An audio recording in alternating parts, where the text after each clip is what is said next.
This podcast is part of the Big Heads Media Podcast Network. Go to bigheadsmedia.com for more great podcasts. And now, on with the show.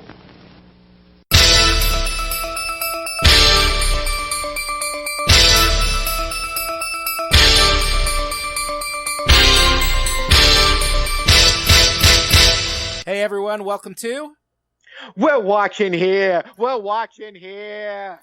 This is Opinionated Movie Talk with Chris and Perry. My name is Chris Williams. With me, he is the Robert De Niro to my Don Rickles, Perry Seibert.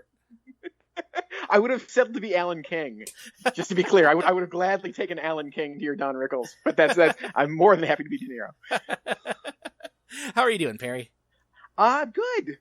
I'm good. All is well in my universe. How are you and yours, Chris? We are doing well. We are kind of coming to the end of this very weird summer, but it's coming in for a nice landing, so we're happy there, and I'm excited because today we are closing out our series on 5 from 95. We're going to talk about Martin Scorsese's Casino in just a moment, but before we do that, we always get into what we've been watching. Perry, what have you been watching? Because I think I've been watching it too. No, I'm actually going to surprise you. Oh, okay.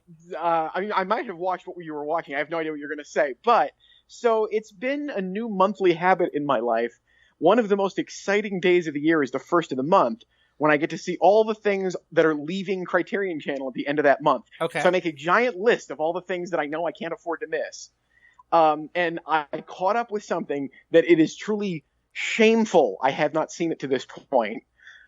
Because it made a lot of best of decade lists. And I finally got around to seeing the Iranian film, A Separation. Oh, that has long been on my list. Oh my word, Chris. You have until the 1st of September. It will still be on the Criterion Channel. It is just spectacular. I knew it would be really good. I did not see it because I didn't think I would like it. It's one of those ones that got away from me and I never went back for it. It is really spectacular. It is, the script is like a play, and I mean that in the best sense. I don't mean that in the not cinematic sense. I mean it in that every single scene is about something, and every single line has meaning, even if you don't realize what it means until later. And I don't mean in some sort of, surprise way. I mean in a way that you realize how deeply threaded all of the dialogue is throughout the whole thing. The characters are fantastic. The performances are out of this world. And it is there. I got into a great discussion with somebody a few weeks ago about when ambiguity is good and when ambiguity is bad. This is an example of perfect ambiguity. This is ambiguity that is not frustrating. It's a fabulous film. It is. I cannot speak highly enough of it. Okay. And that is leaving then next Tuesday as we record this, September 1st. Yes. Okay. Yes. You have less than a week, Chris. I highly recommend. I will have to track that down because it's been on my list. It's been one of those ones. I remember when it came out, it was top of the list for a lot of people. And then when they did the decades list, it came out top of those lists too. So yeah, there's a reason. There's been no reason why I haven't seen it except for, the Nora Ephron kick I went on earlier in the month, which was watching Sleepless in Seattle and You've Got Mail instead of A Separation, apparently. Which, that's not what I've been watching, but it is something I did watch, and well worth it. Well worth it. Of course. Well, that's good. I will have to add that to my Criterion list tonight and see if I can catch up on it this weekend. What I have seen, I know you've seen it because we've talked briefly about it over text. I saw the documentary Boy State, the Apple TV Plus documentary. It was a big hit at Sundance earlier this year when there were still film festivals and people going into theaters. And this is a documentary about a program that goes on across the country where teenage boys go to the state capitol and basically do a mock politics for a week. And they do elections. They run for House of Representatives. The biggest, the highest level is governor. And it kind of tracks these teenage boys from Texas as they go to Austin and run for these offices and kind of deal with their own political views and their own, convictions as to what is going to propel them. Is it going to be the platform and the things they are passionate about, or are they going to succumb to power? This has been a film that has gotten a lot of great reviews. I've seen a lot of people call it one of their favorite films of the year. I will say I found it extremely entertaining. It is very fun to watch. There are some really interesting subjects in here who come off as really gripping characters. There are heroes and villains to this. There are some people who don't quite behave like you'd expect. But that was also part of my problem with it, was I felt like in shaping this narrative, it kind of succumbs to the things it's trying to warn against, which is this, categorizing someone very simply. And I don't know. I know you saw it. And what did you think of Boy State? So this is that great example of, splitting the difference between what you're seeing and how you're seeing it for me. And this will go back to, if anybody wants an hour on this, just go back and listen to our documentary episode, because this film does everything I don't like when documentaries do. So up front, I'm just going to say that the central figure in this movie, Steven Garza, is a fabulous, fabulous human to follow around. His story is utterly compelling. He is utterly compelling. If the film didn't feel the need to shape itself to be so entertaining, it would come across all the more how compelling he is, because they don't seem to need to do a lot to make him really compelling, unlike a lot of other people how they manipulate their stories. There's a shot in the movie, and I'll tell you, it's the point where I broke faith with the movie. During one of the early one of the big group early scenes where they're all together voting on something and giving speeches, and there's a shot of that kid McDougal, and he's looking down, and then we see him looking down, and then we cut to he's staring at his phone. He's scrolling through Instagram photos on his phone. And I know that shot isn't real because I saw the shot right before and there was no cameraman behind him. He was not being filmed looking at his phone. And at that point, I'm like, no, you want something else from me. You're not telling me the truth. You do something that egregious. I know you don't want me to know this is the truth. You want me to have some other reaction. And so my defenses go up. And I think that there are, and so then I started to think about, well, what story are you trying to tell me? Why are we doing this? And so I got very much stuck on a famous quote from William Golding, who wrote Lord of the Flies. And someone once asked him, how come there are no girls in Lord of the Flies? And he said, because it wouldn't have happened. And that's all I could think about through the back half of this movie. I'm like, wow, if this doesn't work as an expose of, how our democracy is going to go, because there's no women. There's no women. And so what are we talking about? What did you really accomplish? You accomplished reminding me how much I hate 17-year-old boys, and maybe particularly 17-year-old boys from Texas. That's all you've accomplished with this movie for me. Other than introduced me to Steven Garza, who is the kind of person who you hope does exactly what he wants to do with his life. Yeah. He seems to have it all together very early, what he wants. Not that he's ready to be president, but that he knows what he wants to do. You get to watch him in the moment discover he has the skill set to do that. That's heartening and wonderful. And I think that it is problematic that they spend so much time on so many other characters who are just repellent by the end of the movie. One thing that came up when we were talking about documentaries was the idea of, would you rather see the documentary version of this or the narrative version of this? And this is a situation where I think I'd rather see someone dramatize this and actually deal with some of the internal struggles that are going on with these boys. Because there's a really interesting thread in some cases of what is it like to be a liberal in a very conservative state. And I feel like there's a good dramatic angle there, but I don't, like you said, I don't trust that the film is showing me the truth of what that is like. It really goes out of its way to shape who the heroes and villains are, to the point where, Steve Garza and, I think it's Renee is the team captain at one end, who's a very outspoken liberal and kind of marshals the party behind him. I feel like they come off almost saint-like.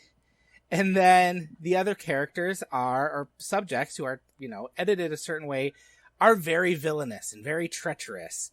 And that just, it feels so perfectly in a narrative that it just doesn't ring real to me when I think about it for 5 minutes. And so I would rather see that. I would rather see a longer exploration of this that maybe observes what happens at the girl states. Are they the same way as the boys state?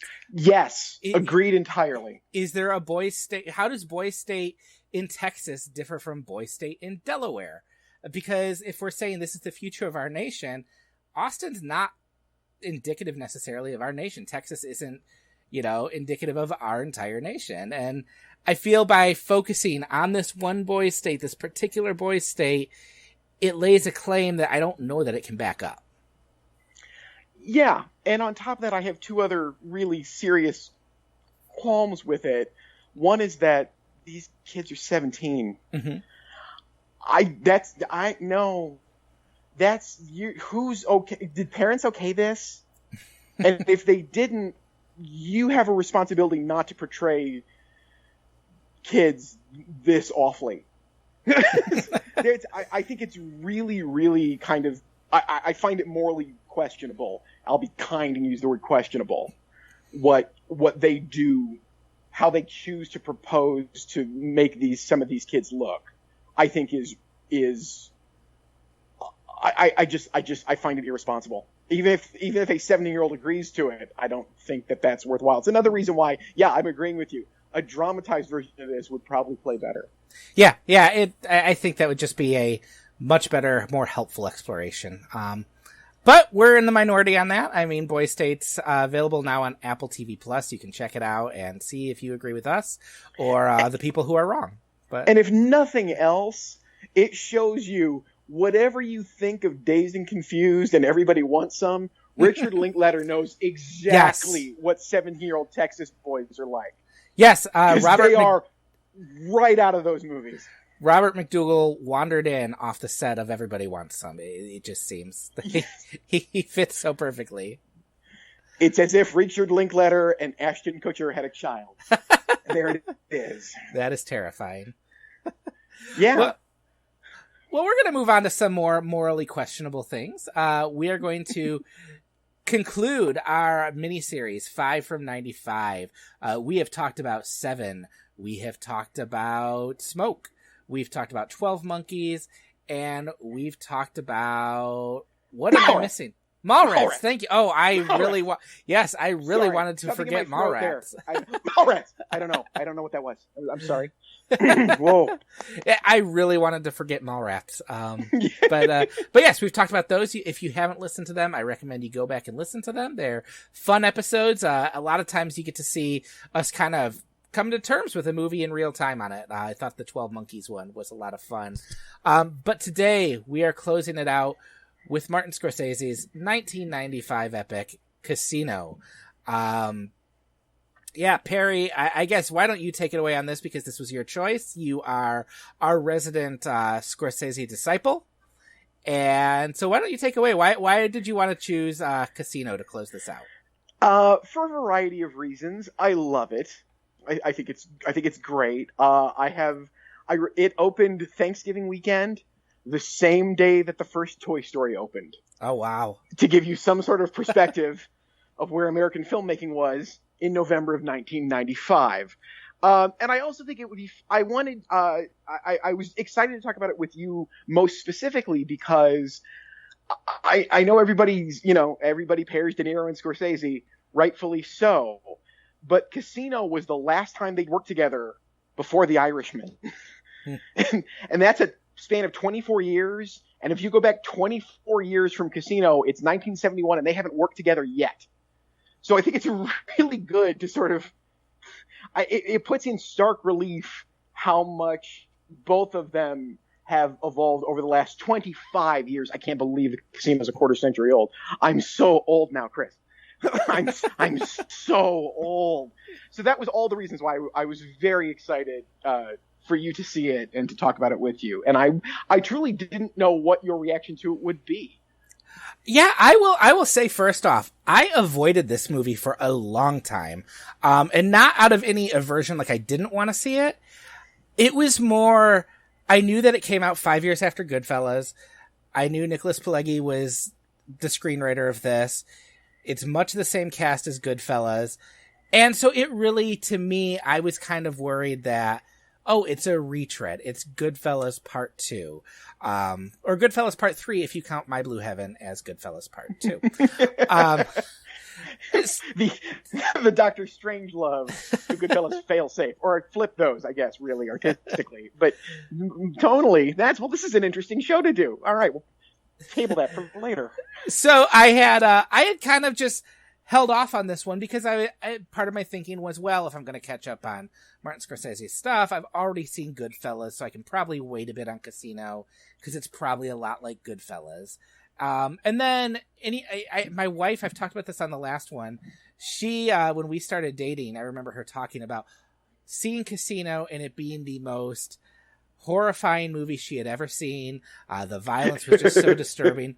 But she was not the only person who had told me that. Everyone who talked about this movie to me had told me they just could not handle the violence in this movie. So I kind of had this hesitation because I didn't want to retread Goodfellas, which is a movie I love. And I didn't know if the violence would be a little too much for me. All that said, I mean, I can understand the people who said this has a little too much in common with Goodfellas or has a lot in common with Goodfellas because on the surface, sure, it's the same screenwriter. It's much of the same cast. He uses the dueling monologues or narrator. Yes. It feels a lot like Goodfellas, but I don't think it ever feels like a retread. When I was watching it, first off, it's just plain entertaining, and more of Goodfellas is not a bad thing. I love Goodfellas, and this is Martin Scorsese doing a lot of that with the same energy and, the same skill. This isn't him phoning it in, but I think it's more of an evolution. It's widening the lens. It's looking at almost what is bigger than the mob, what's more powerful and maybe more evil than the mob. It's Vegas. It's this thing that, at the end of the movie, the mob is defeated by Vegas almost. It doesn't need them anymore. And I found that fascinating. I really enjoyed this. I found the violence, it's bracing and it's ugly and it's, Joe Pesci's death at the end of the movie, spoiler alert, I guess. It's hard to watch, but I mean, with Scorsese, that happens a lot of time, and that's always the point. That's the end of these things. That's how this ends for these people. And I really enjoyed this. I was really the 3 hours passed by extremely quickly for me. Good. I'm very happy to hear that. It is, as far as the Goodfellas comparisons go, I'm gonna, so I think we've had fairly recently a conversation about, I believe it has become to be the critical acceptance that Godfather 2 is better than The Godfather. I don't believe that for a second. I think The Godfather 2 is a full step down from The Godfather, which is to say it's a step down from absolute perfection. I'm not knocking Godfather 2 in any capacity. I just think it's not nearly the film that The Godfather is. I will accept an argument that Casino is actually a better film than Goodfellas. It's less entertaining, to be sure. Well, the difference here is that Goodfellas is fun. You are Henry Hill for the first half of that movie, and it's fun. It's so much fun. The payoff for Goodfellas is how not fun it is by the end. There's no sense of joy in this. I mean, there's energy. It moves. It's not static. It's not, deadly, drolly serious. It's not as punishing as Godfather 2 is, but it is not fun. And that's really the difference between Casino and Goodfellas. Coppola talked about how he only made Godfather 2 to make it clear how awful the Corleones are. And I feel like, De Niro wanted to return to this to show and Scorsese too, to show how at the center of the mob, what will keep you alive is, do you make money? That's because that's all that Ace Rothstein does. Yeah. That's what he does. That's what he's good at. That's why he lives. And that's such a greater statement about America at large and possibly humankind than Goodfellas makes. Well, I think it is. It's fascinating. I almost wanted. I wanted to imagine what Goodfellas would have looked like with De Niro in the Liotta role, because it would have been such an interesting evolution of that actor. Because Ray Liotta, Henry Hill, is so, like you say, he's so enthralled to be part of the mob in that. Like there's that allure. That's the whole reason he's drawn into that. And Ace is annoyed by the mob at best. Like, he wants to be there doing his thing, making the money, and it's a necessary evil that keeps him there. But anytime Joe Pesci comes in, he is annoyed by that. He knows that does not end well. And all the mob stuff in here, none of it is alluring. There's the result of having the money from the casino, but anytime Joe Pesci or the mobsters show up, it's ugly and it's dangerous, and it just, you can feel Ace just kind of dying a little bit inside, because he knows this is what would bring him down. And it is interesting, and it's an interesting step then to see. Well, I'm going to go back a little bit. I heard this theory, and this made a lot of sense to me. That if you look at Goodfellas, Casino, and then Wolf of Wall Street, it's also this evolution of how crime has become legitimized in America. Oh, yeah, that's good. So, because by the end of this movie, it sets up the fact that, the mob is out by the end of this movie, but Vegas is still going. And who's coming to replace the mob? It's the corporations. And that sets the stage. Junk bonds. Yep. And that sets the stage for Wolf of Wall Street. And I thought that was fascinating, just to kind of see it as this link. How do you get from there to there? It really, it feels different than Goodfellas, even when it's doing some similar things. I think Goodfellas was the first one I saw, so that probably holds a little bit more of a special place in my heart. But I don't think he's phoning it in. I don't think it's a retread. I think it's what interested him doing Goodfellas that was just on the periphery of that story. And now we can widen the lens out and see kind of a bigger scope and how that fits into American history a little bit. Yeah, I would agree. I think it is a bigger and grander take on a grand theme. Goodfellas is the more interesting aesthetic experience by far. You can argue, if you're just looking at the story, that Henry Hill is not nearly punished enough for how much joy he gets during the first half of the movie. But the movie is so sensorially unpleasant in its last 45 minutes. You get to feel the rush in Goodfellas, and then you get to feel how awful it feels. It is truly an experiential thing to go through Goodfellas, and this is not that. This is a more cerebral exercise. Not to say that it's, and again, not to make it sound like it doesn't have really funny stuff in it. It does. And that, like we were saying before, it moves. Yeah. It does not feel like 3 hours. It just doesn't. And it's part of it is, and this is something I don't think we've talked about a lot on the show. This is one of the few movies that perfects the 2-act structure. We talk a lot about the 3-act structure, about how, you got your setup in the first act, your turning point, your middle turning, and then your deflating action and all that. The 2-act structure is really simple. You show a world, and then there is a point at which everything flips, and then you see the mirror opposite dark through the looking glass version of everything you saw in the first act. And that's what this movie is. The turning point is when he refuses to rehire Billy Bob Briggs to help fix this, to work in the casino in any capacity. That is the point at which you then see the flipped opposite of everything. I agree with you. The most horrific thing in the movie is Joe Pesci and his brother's death. the killing of Joe Pesci and his brother, it is brutal. It is really hard to watch. It's still hard to watch, even though I know it's coming. But it needs to be, because it's the mirror of the scene, before the turning point, where he stabs that guy in the neck with the pen just because he insults De Niro, and he says, "You hear that crying? You hear him crying?" And then we have Joe Pesci crying, watching his brother be killed at the end of the movie. Mm-hmm. Like there's a reason for everything in the movie. It's not 3 hours because he wants to tell the story for 3 hours. It's because it needs to go 3 hours. Yeah. And I also love the movie because I think it's even a better. It is even more Pileggi's movie than Goodfellas, because Pileggi really the nonfiction book of Casino is totally worth a read. It's really excellent, and it's great reporting, and it's not it is very much, and you'd be amazed how close the movie follows. Like, I don't know why they changed the name, but they did, and I'm glad they did for whatever reason, because it made for a great movie. But it is such a great piece of reporting, and this movie explains how things work.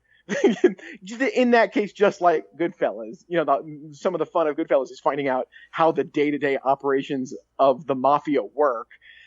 Just like it's fun to find out how the day-to-day operations of a casino, and how you get some sense of how the mob actually made all the money off the place.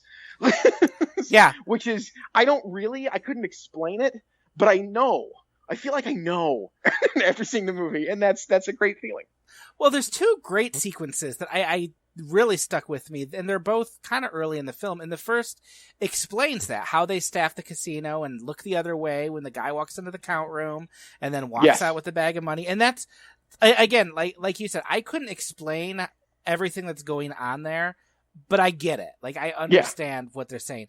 The other scene I love is when Ace discovers the people cheating at the table. And the movie slows down so much so that you are in his head watching him watch them, and every detail that he sees you're picking up on, to the point where I felt like there were certain instances where the screen was getting dark and highlighting places to show where everyone is, and that was fascinating to watch. It was like, that's why you come to these movies so many times. It's for sequences like that. Yeah, like, it's so much going on, and maybe it's the span of 30 seconds real time, but the movie slows down to take the time to show how everything's working. And I just love sitting and watching that. And so that was that impressed me right off the bat.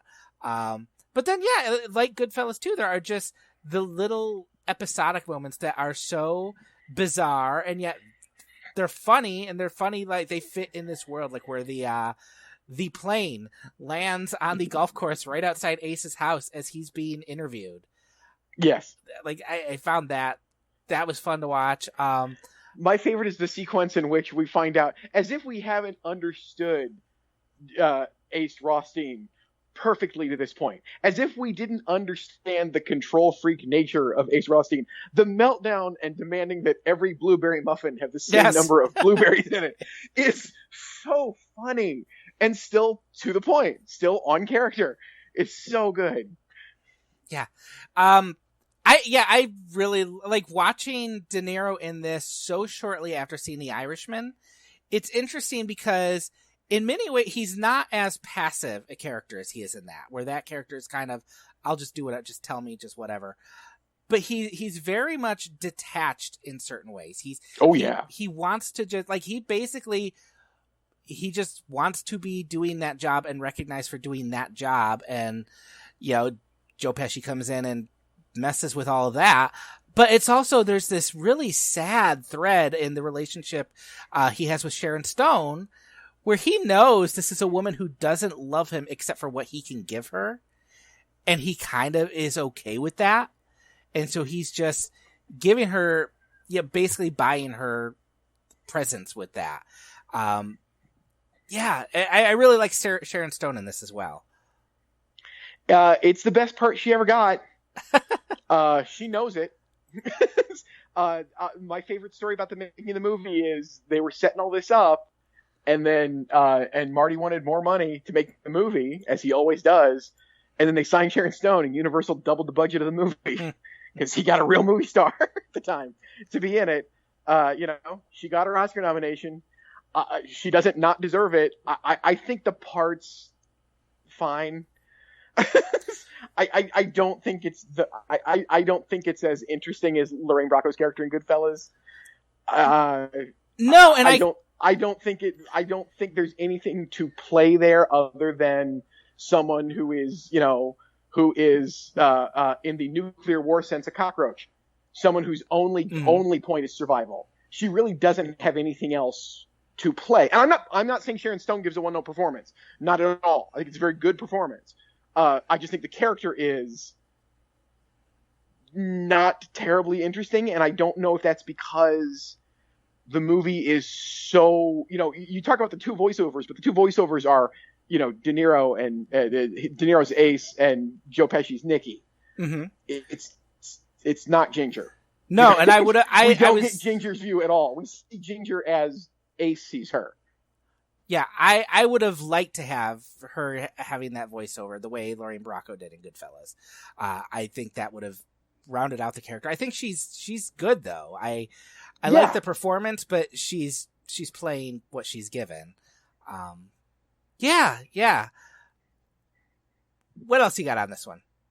I love it because even through all this, there are the moments that are obviously Scorsese, just visually and sonically that aren't dependent on it being this story in particular.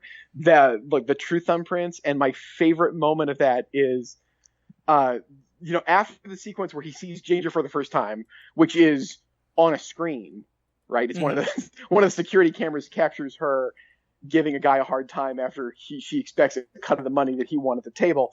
And he goes down to see her and he's blown away by how she looks, just on screen in black and white. And then we go down and see her in the flesh. And in a sequence in which my wife walked in the room and said, "Oh, wow, her clothes are great." Always interesting. But then she, at one point, she's just grabbing stacks of chips and she throws them in the air. And Scorsese gives us the answer shot from the shot in Last Temptation of seeing the coins, the moneylenders fly into the air in the temple. Instead, we get the shot looking down instead of looking up, and Sharon Stone throws those chips up at us. It's a moment like that that makes me. That's the auteurist moment that makes me cackle and giggle and just reverberate with joy every time I see it. And one of the many reasons I love it, in addition to Robbie Robertson's non-stop 3-hour soundtrack of rock and pop tunes. This movie's got more music in it than Magnolia.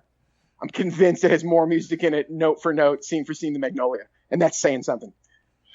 One thing I had forgotten too, and it's funny because when I saw The Irishman, I had been surprised at how quiet Joe Pesci is in that. Yeah. And it's funny because I hadn't expected that because I knew how he had been used in Goodfellas. Well, I think I had The Irishman still in my head because I had forgotten Joe Pesci can just be terrifying. Yes. And it's funny because he's terrifying in Goodfellas and in this. But in this, it's what if that character had some power to him as well. Like he can get away with the awful things he does. And you from the start, because they tell you, we screwed all this up. You know that every time he's beaten someone in the alley or, skimming at the casino, that it's just building to bad things. Like they tell you that right at the beginning that this doesn't end well for him. And so that's just another sickening layer under some really awful stuff. The guy in the Vice was, that was one moment where I was like, oh yeah, this one might have been. Don't make me do this, man. Yeah. Don't make me do this. Don't make me do this. Don't make me be a bad guy here. Oh, but yeah, I mean that's so there's. That sells how terrifying he is, and when you see it happen, you just know it's that extra layer of sick because you just know this doesn't end up working out for him, so it's still all for nothing ultimately.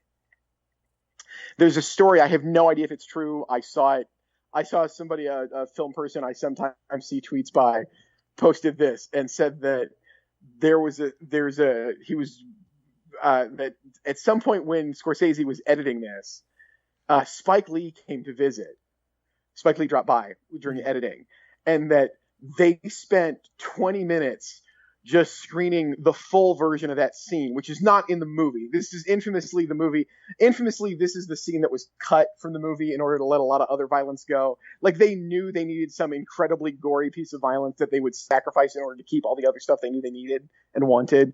And it was that. Yes, at one point, if you've never seen the movie, Joe Pesci puts a guy's head in a vice, tightens it, you see his whole face bulging, you see his eyes start to bulge out, and yes, at one point, you don't see it in the movie, but the eye pops.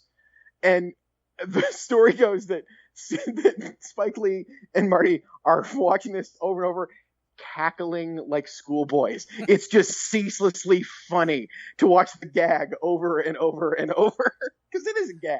They know they're not going to put it in the movie, but they love that they got away with filming it and that they were going to use it to get all the stuff he wanted in the movie. That is the spirit with which this movie is made. You mentioned Pileggi, how this is really kind of his baby in many ways.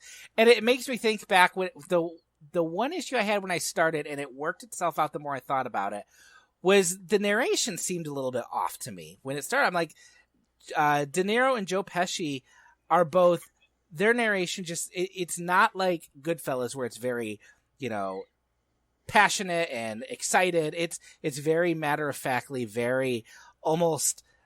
Just by the way, like, even Joe Pesci, who's more of the, the hothead character, he sounds very kind of disconnected in his voiceover. And what I realized it sounded like, and this fits in with, Pileggi's background, it's the tone people would have if they were talking to a reporter about all this stuff. It's that very matter-of-fact way of explaining something they are intimately familiar with that by now it's boring to them or they're just kind of bemused by. But it really leads to some really great lines. There's that moment where Ace is putting together that Ginger is cheating on him with Nikki. And his line is, "I just hope it's not somebody who I think it might be." Yes. Which is such a good line. Yes. The script for this is really good. The dialogue in this is really fantastic. But it feels real. Like, this doesn't feel like movie gangsters the same way Goodfellas didn't either. It feels like you are getting to kind of talk to the experts in a way, and the people who had lived through this. And it gives it that authenticity that I think makes it stick a little bit more too. Yeah, it's not reveling in those 70s clothes. Mm-hmm. It's recording them. Yeah. That was the fashion. And let's face it, there is no cinematographer more born to shoot Las Vegas than Robert Richardson, who is fantastic. Does a fantastic job as the DP on this movie. Mm-hmm. I will say, this might be my favorite, one of my two favorite films that he's ever shot. I'm just for the cinematography. He nails it. It's, I don't know a film that feels like Vegas, like this film feels like Vegas. Both the mythic Vegas that they want to believe in and the real one. that desert has a very Kubrick 2001 feel to it when we're out there. There is heat and there is death all around in that desert, and it plays. Well, and also, the Saul Bass titles at the beginning are Saul Bass's last title sequence. Oh, yes. Man, that is such a great sequence because, it plays off the glitz and glamour of Vegas, but then there's the fire from the explosion, and it's this kind of hell that seems to be erupting from there. And I was kind of ruined on it, though, because one of the only other times I've walked out of a movie was Jane Austen's Mafia. I don't know if you recall that one. I never saw it, but I know the movie you're talking about. Okay, yes. It's awful. I left after like 15 minutes, but it opens with the sequence of, I believe it's Jay Moore in the movie, going out to his car, opening it, and the car blows up, and then he's floating through the flames. So I was like, oh yeah, I've seen this in an awful movie, but it's still, it's so effective. But in Jane Austen's Mafia, he's like floating through and slam dunking basketballs and stuff like that. Of course he is. It's awful. Of course he is. It really is too, like that over the top beginning that it kind of just sets up the epic feel of this, that this is going to be something that spans years and really is, it also gets to the, there's this kind of soul death at the heart of many of these movies. Like, it's this whole idea of you're gaining what you've always wanted. You're gaining the wealth and the allure and all that, and it kills you to get all that. And that title sequence sets all that up. That whole feeling of just the glitz and glamour, and also the hell that's gonna come. Yeah. And that the man who knows all the angles and gets all the information and knows everything just can't bet right on a woman. Mm-hmm. just can't. and it's not the woman's fault. He knows this going in, and that's another element that is, for me, very at least within Scorsese's universe, very original. I don't know that take from him before on relationships. That's new to me, and one of the things I love about it. This is a portrait of a guy who knows all of the angles and knows exactly how to risk what, except on this. And that's fascinating. It's part of the reason Ginger is, it's where Ginger is an interesting character, because she's the classic, she's the scorpion on the frog, right, crossing the river. Mm-hmm. She can't help it. She's just self-destructive, and at the same time will do anything to stay alive. She is that duality incarnate, and it's fascinating to watch that play against this entity that is all-knowing and can see every angle and knows exactly what needs to be done, but for some reason can't do it in the face of that. And that's really intriguing, and one of the reasons I go back to the movie every few years. Yeah, I really enjoyed this. What was funny is I thought I would walk away trying to rank it. Like, do I like it better than Goodfellas? Do I like it better than, Irishman? And really, you can't do that because these are all of a piece. They are all informing each other in many ways.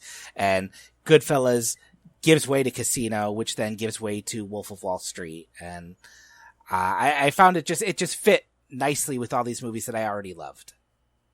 Yeah. And to think it opened the same day as Toy Story. That is crazy. Yeah. It was a good Thanksgiving weekend. I'll bet. I was at the theater seeing Toy Story that weekend. Not Casino, but that would be a great double feature. I saw them on back-to-back days. I did not you? see them the same day, but yes. Okay. Oh, I was at Goodfellas the Wednesday of Thanksgiving Day when it opened. I was like, I'm there. I'm not going to miss a second of Casino. And then I think we saw Toy Story Friday. Okay. I think when we had suggested this series, you had suggested maybe I pick Toy Story, and then we would have Toy Story and Casino, two movies that open on the same day. But I really wanted to get that Mallrats in. Change it up. Do the unexpected.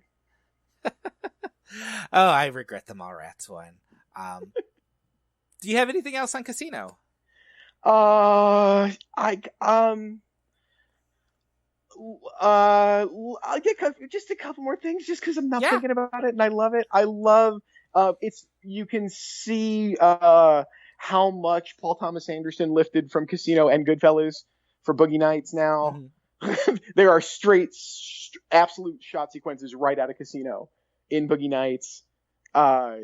And I love the use of music. I was teasing the Robbie Robertson soundtrack picks earlier, but I love the repeated use of Devo's cover of Satisfaction. Oh yeah, that's another great moment that resonates through all of Scorsese for how often he's used the Stones. To have the Devo version of that song play over and over and over is super effective. And I will say that we have talked and will talk again, I'm sure, about the inherent Catholicism in all of Scorsese's work, and I will say that there might not be a single line of dialogue, a better monologue that encapsulates it than the following. You ready? Yes. In Vegas, everybody's got to watch everybody. Since the players are looking to beat the casino, the dealers are watching the players, the boxmen are watching the dealers, the floormen are watching the boxmen, the pit bosses are watching the floormen, the shift bosses are watching the pit bosses, the casino manager is watching the shift bosses, I'm watching the casino manager, and the eye in the sky is watching us all. Oh, that is. I hadn't even thought of that in connection to Catholicism, but that does. Fit Yes, that's perfectly. to me that's God always watching. Yeah, that is fantastic. I hadn't even made that connection. I always assume, the screenplay is credited to both Pileggi and Scorsese. I always assumed Marty wrote that speech. It would fit. It would absolutely fit with everything he's done. What I did not know, I looked this up. I looked up the trivia on this. I didn't know he had agreed to make this as kind of a thank you to Universal Studios because of their help with Last Temptation of Christ. Yes. He did this in Cape Fear. Yes. Not so much a thank you. He kind of had to. I owed it to them. Yeah, and he's made references to there's one amazing inscrutable quote from him to me over the last 20 years in which he says, this was my most miserable time when I was making movies that I felt like I had to. And I have never been sure if that was Casino or Cape Fear or the Dennis Lehane edit, Shutter Island. Those are the only three I can think of that feel like, well, maybe you didn't want to and you felt like you had to. But I have no idea if those are the films or not. Well, yes, absolutely, he was making it up to Universal for yes. I know with Cape Fear that was originally going to be Spielberg. Spielberg was going to do Cape Fear, and Scorsese was going to do Schindler's List. Schindler's List, yep. And that would have been a very interesting turn of events. I think Spielberg's career would have gone a lot differently after that. I don't know what would have happened. It is as impossible to fathom as Kubrick's AI. I don't know. It worked out the way it was supposed to. I know I don't want to see Spielberg's Cape Fear. No. But I do want to see Scorsese's Schindler's List. Oh, I would love to see that. Yeah, I mean, I really have nothing else to say on this except that I'm really thankful that I got the chance to see it because it is one of those ones that like I said, I had put it off and I kind of wish I had gone back to it 10, 15 years ago and watched it because I probably would have watched it many more times by now. It also made me want to rewatch Goodfellas, which I didn't get to do, but will be happening soon because I know Glenn Kenny has a book coming out about the making of Goodfellas in September that I want to read. Yes, he does. Supposedly had access to De Niro's diary and notes during the shoot. So we might talk about that on a later episode sometime. So, how you feeling about 95? How did it feel to revisit some of these films? We talked about my three favorite films of the year. How am I going to complain? I still think they are. I still think Smoke 7 and Casino are remarkable films, and I have no problem. It is. Let's remember, 1995 was the year of Kevin Pollak because he was also in The Usual Suspects, and he's very good in both this and The Usual Suspects. That's 25 years ago. Kevin Pollak could be a movie star. That's how much life has changed over this time, Chris. Well, I really enjoyed being introduced to this film as well as Smoke, and revisiting 7 was great. 12 Monkeys was an interesting one for me to revisit because if you guys have listened to this podcast, I kind of wrestled with what I thought of that film on here because I think I left feeling a totally different way after we were done recording. And Mallrats should just burn in hell. So... No, that's Jersey Girl. Okay, but under that level, there's a level where Red State is sitting as well. So, well, that's true. That's Red State. Red State should be like Nikki's brother, and it's Red Jersey State Girl and Tusk. Could be Nikki. Well, then you throw Tusk on top of them too. God, we don't even worry about Tusk. Tusk does not even register. All right, well, that brings us to the end of this episode. Perry, where can people find you? You can find me on Twitter at Perry Loves Film. You can find me on Facebook. You can hear me every Friday morning on the Lucy Ann Lance Show. Go find it out there online. It's available. And, you can hear me nervously jotting away in a notebook a list on the first of every month of what films are going to leave the Criterion Channel. All right. You can find me at Mere Christianity on Twitter. You can find me at BHM Pop Culture. You can listen to another podcast I do about once a month called Cross Culture Critic. It's kind of a pop culture faith type thing. And I should be starting a newsletter about the time this publishes, and I will link to it in the show notes. It is Criticisms, kind of ties together all my writing and podcasts, and it's a good way to keep track of me. And Can I give you one more plug? You absolutely can. I completely should have mentioned. I was invited to be a guest on a different podcast called Cathode Ray Mission, where a man named Adam Ferenz invited me on to do a deep dive through the entire filmography of Stanley Kubrick, and had an absolute blast. You can find that podcast out there, and had a very, very good time, and very thankful to be on it, and was invited to come back to go through all of Scorsese sometime later in the year. So that'll take up a good 72 hours straight. I will not stop talking for 3 full days. I'm working on my endurance on my vocal cords now. And you can actually find that article. I'll put it in the show notes, but it's also on our Facebook page. So you can actually find that episode right there and listen to it right away. So we will see y'all in 2 weeks.